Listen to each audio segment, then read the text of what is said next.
So you really want this light line that you drew originally around the sphere, you want it to just disappear.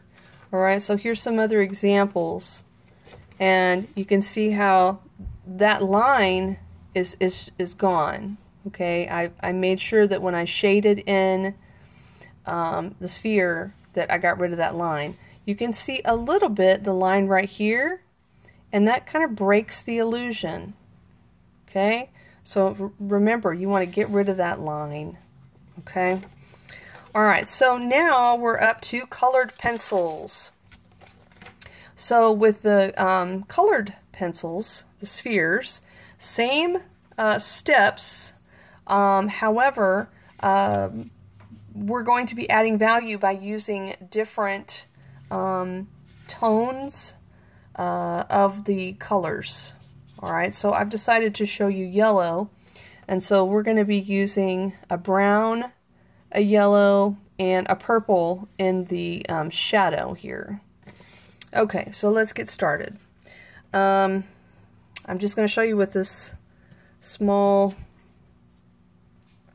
cup here. And again, I've got an H pencil, and I'm going to do a very light circle. Make sure it's very light because I want to be able to erase it. And it is light. And when we're using colored pencils,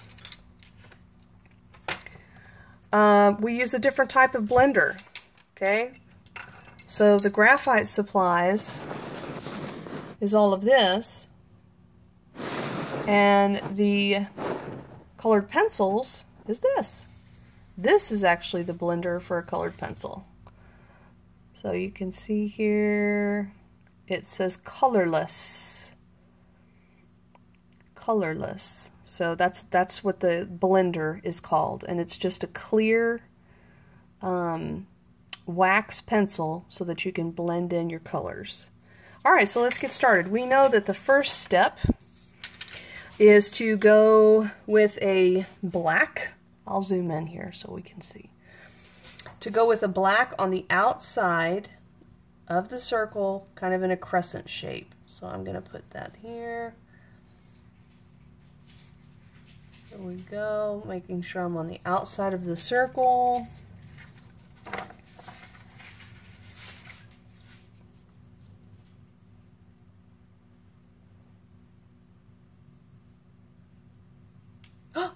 Oh, goodness. Hold on. Pause. Okay, sorry about that. I got my pencil sharpened. Alright, let's see if it'll hold up this time. It's still kind of a strange tip on there. Alright, so I'm coming around. Staying on the outside. Oh, boy, we have a visitor here. Hold on just a second. Alright, I'm not sure how many interruptions we can have, but we could try for a few more. Alright, so I've got my pencil sharpened, and I'm going to go back around the outside edge of the circle. This is my first cast shadow that's directly underneath the sphere. Okay, so you know that the next one, I'm going to turn my pencil on its side so that I can get a softer value. And again, this is all on the outside.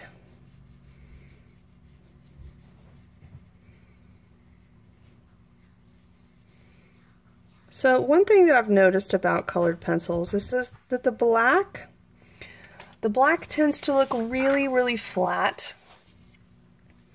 And you can give it a little bit, add a little bit more depth to it by adding a contrasting color.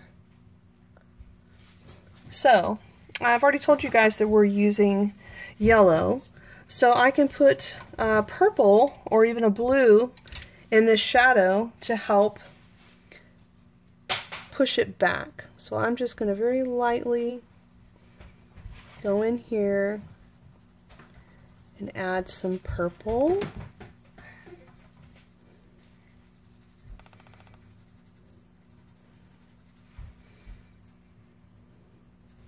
It just gives it kind of a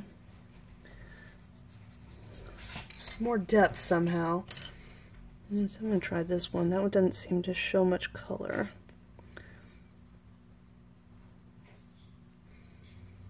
Okay, looks pretty good. Alright, so now we're going to start to work on the actual sphere, and we're going to start with a darker yellow. So what I've done is I've found a brighter yellow, a darker yellow, and this is actually, I think, an orange. So let me test these and see if they look like they'll work together. So this is the bright yellow. This is what I've set up for the medium yellow. And this is what I have for the darker area. I'm also going to try this burnt umber and see. Yeah, I like that too. Okay, so I'm going to start with this medium. And I'm going to do the same thing, contour lines.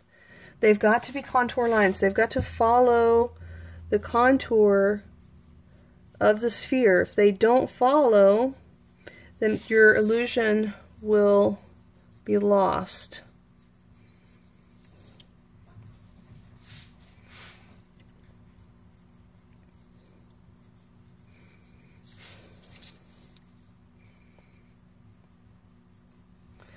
Alright, so I'm coming around with this. Alright, so that's what I've got for, for the medium. I'm going to go back in with this darker orange and see if I can put a little bit darker values here. Now they've got to be curved because the lines have got to be contoured. They've got to follow that shape. So if you need to work in little sections, that's usually what I do, is just work in little sections to try to achieve those contour lines. So I just need this darker area right down here towards the bottom. Okay, I'm going to go back and put a little bit more of this medium yellow.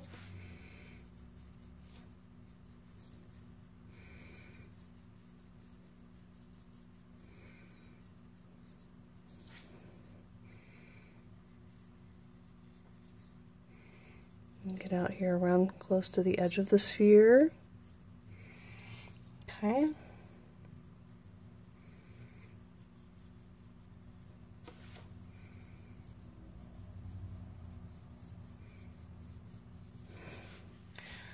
Now I'm going to go back in with this bright yellow and see if I can move it. I've got a little bit of black on there. I don't like that. So you just have to keep in mind that you want this to be a fade. You know, you want it to be a fade. You're trying to go from dark to light. Okay. So I'm getting right close to that pencil edge. I want to be able to erase that pencil edge. And then I'm going to come in and try to get really light when I get close to where the highlight's going to be.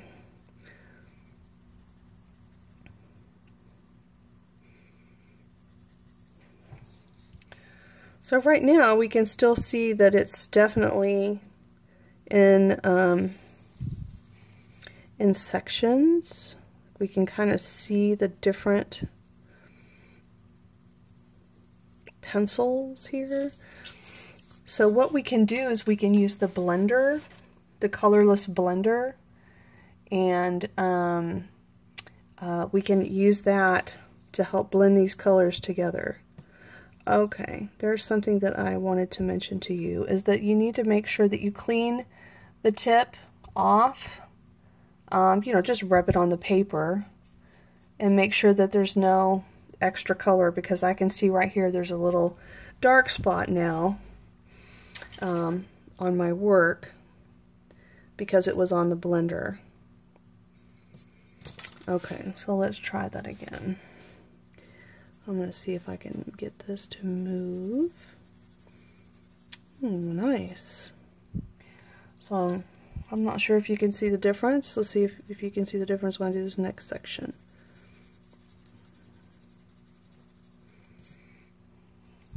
Kind of see how it's blending them together.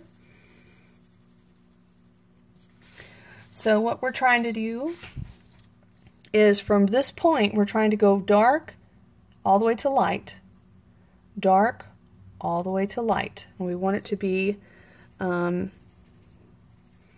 fade. We want it to fade in and fade out to help create the illusion.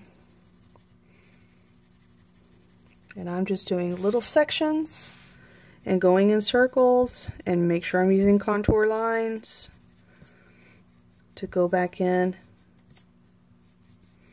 and really get this illusion of this sphere.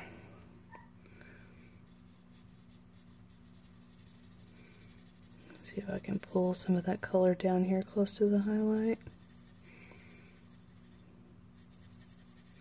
The reason why this is so important is because when you go to color your symbols on your portrait, you want to be able to create the illusion. Was this the right one? Yes. Okay, so I did a little menu here so that I could see what colors I used, so I can go back and check my colors, and that's why we left that section at the bottom of your paper so that you could always go back and check and make sure you were using the right color. So I'm just going back in and just lightly putting some of this in, trying to blend this little section here.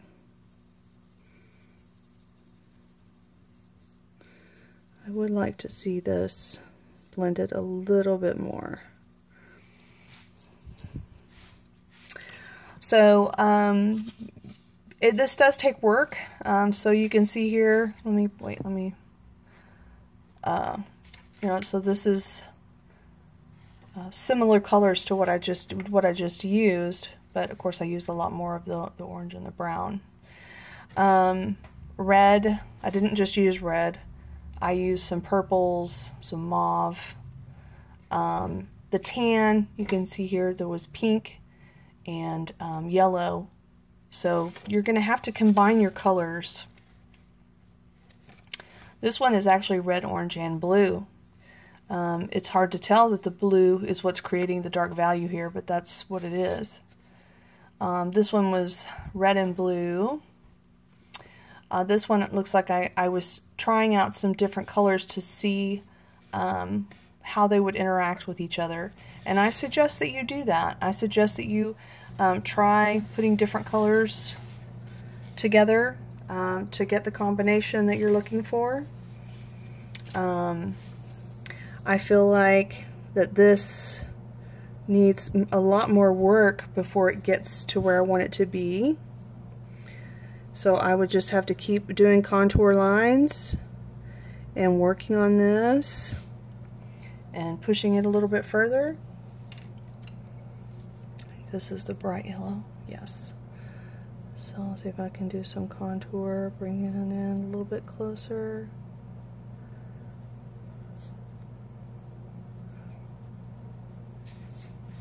So we're practicing here on this paper with these spheres so that you will be prepared when you go to color all of your symbols on your portrait.